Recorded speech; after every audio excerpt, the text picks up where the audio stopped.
Hello students, chapter 2 में हम बहुपद के बारे में पढ़ चुके हैं। उसी टॉपिक को हम यहाँ थोड़ा सा रिवाइज कर रहे हैं। बहुपद में हमने बहुपद के प्रकार में पढ़ा था रैखिक बहुपद। रैखिक बहुपद क्या होता है? जिसमें बहुपद की घात एक हो, यानी चर की घात जब एक होती है, ऐसे बहुपद को रैखिक बहुपद कहा जाता है। यहाँ कुछ एग्जाम्पल हैं रैखिक बहुपद के, जैसे 2x। यहाँ पे x की घात क्या है? 1, तो ये एक बहुपद है जिसकी घात 1 है, तो इसे कहेंगे रैखिक बहुपद। इस बहुपद में कितने पद हैं? 1। इसी तरह से यहाँ भी x की घात पावर 1 है, ये भी रैखिक बहुपद है। और इस बहुपद में पद कितने हैं? एक ये। तो इस बहुपद के 2 पद हैं। ये एक पदी बहुपद है, ये द्विपदी बहुपद है। इसी तरह से इस बहुपद में भी चर की घात 1 है, तो ये भी एक रैखिक बहुपद है। तो यहाँ जितने भी एग्जाम्पल हैं ये सब क्या हैं? रैखिक बहुपद। तो व्यापक रूप में, यानी कि अगर हमें कभी एक अपने आप से कोई रैखिक बहुपद लिखना हो तो हम लिखते हैं ax plus B. ax plus B का मतलब x तो इसमें चर है जिसकी घात 1 है, a और b जो है वो अचर है। यहाँ पर जो x है वो चर है, चर का मतलब जो बदलता है, और a और b क्या है? अचर, यानी कि a और b का मान यहाँ पर कुछ भी हो सकता है। जैसे a का मान यहाँ पे 2, b का मान -1 और चर यहाँ पर है t। तो इस तरह से ax प्लस b का ही ये एक रूप है। इसी तरह से अगर इसको और इसकी तुलना करें, a का मान 7, b का मान -2 और चर यहाँ पर x है, तो इस तरह से रैखिक बहुपद अगर हम कभी लिखें तो हम लिखते हैं ax प्लस b। तो ये है रैखिक बहुपद। नेक्स्ट है अचर बहुपद। ये क्या होता है? जब बहुपद की घात 0 हो तो ऐसे बहुपद को अचर बहुपद कहते हैं। जैसे हमने लिखा 5। अब यहाँ पर हमारे पास कोई चर नहीं है, तो अगर मैंने यहाँ चर लगाना है, मानो मैंने यहाँ पर y चर लगाया, तो y की घात 0 ये लिखा जा सकता है, क्योंकि किसी की भी घात 0 का मान 1 होता है। तो 5 को लिख सकते हैं 5 y की घात 0। बहुपद की घात 0 है, इसका मान 5 के बराबर है, तो इस बहुपद को कहते हैं अचर बहुपद। यानी जिसमें चर राशि नहीं है, सिर्फ अचर राशि है, उसे कहते हैं अचर बहुपद। ऐसे ही कोई और भी उदाहरण ले सकते हो, 3, 2, कुछ भी। तो ये क्या है? अचर बहुपद। जिस बहुपद में घात 0 हो, ऐसे बहुपद को अचर बहुपद कहते हैं। नेक्स्ट है शून्य बहुपद। शून्य बहुपद क्या होता है? यानी जिसमें पूरा पद ही 0 हो, कोई और राशि ही ना हो, तो इसे कहते हैं शून्य बहुपद।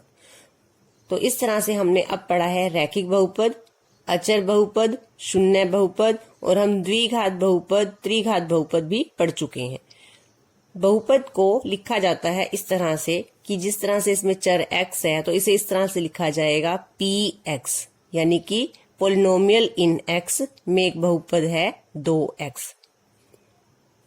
px से लिखा जाता है इसे 2x। इसी तरह से px बराबर 5, px बराबर 0। ये एक रैखिक बहुपद है, ये अचर बहुपद है, ये शून्य बहुपद है। बहुपद को लिखा जाता है px से। अब हम स्टार्ट करेंगे एक्सरसाइज 2.2। क्वेश्चन 1 देखते हैं। फर्स्ट क्वेश्चन है, निम्नलिखित पर बहुपद, ये बहुपद दिया हुआ है 5x minus 4x square plus 3। 5x minus 4x square plus 3 के मान ज्ञात कीजिए। x बराबर 0, x बराबर -1, x बराबर 2। जब x का मान यानी चर का मान 0, -1 और 2 चेंज करके हमें इस बहुपद के मान ज्ञात करने हैं। अभी हमने देखा बहुपद को हम px से लिखेंगे। अगर यहाँ पर बहुपद में चर y होगा तो हम यहाँ py लिखेंगे। तो ये हमें बहुपद दिया है।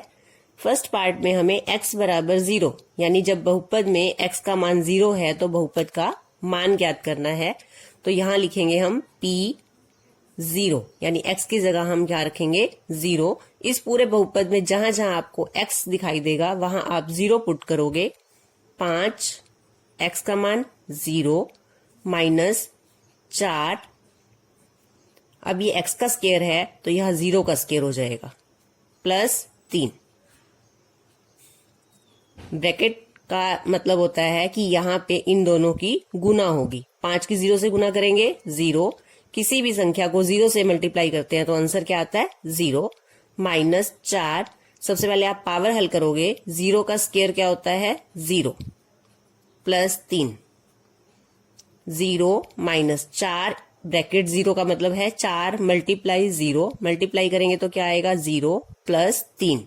ये सारी संख्या 0 है तो हमारे पास आंसर क्या आता है 3। तो x बराबर 0 पर इस बहुपद का मान है 3। तो ये है हमारे फर्स्ट पार्ट का आंसर। सेकंड पार्ट है x बराबर 1 माइनस 1। x बराबर -1 पर बहुपद का मान ज्ञात करें। तो अब हम यहाँ लिखेंगे p -1, ये हमें निकालना है।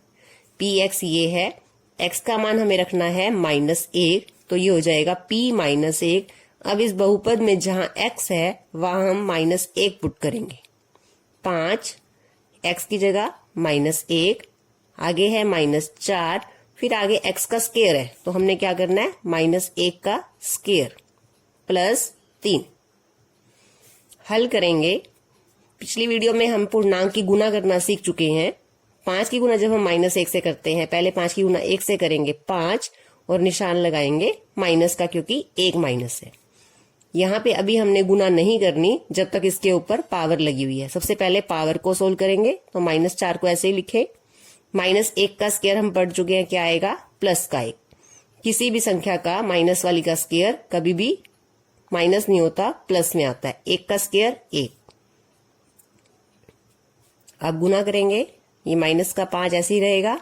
-4 मल्टीप्लाई 1 है, यानी कि 4 की गुना 1 से करनी है, 4 प्लस 3।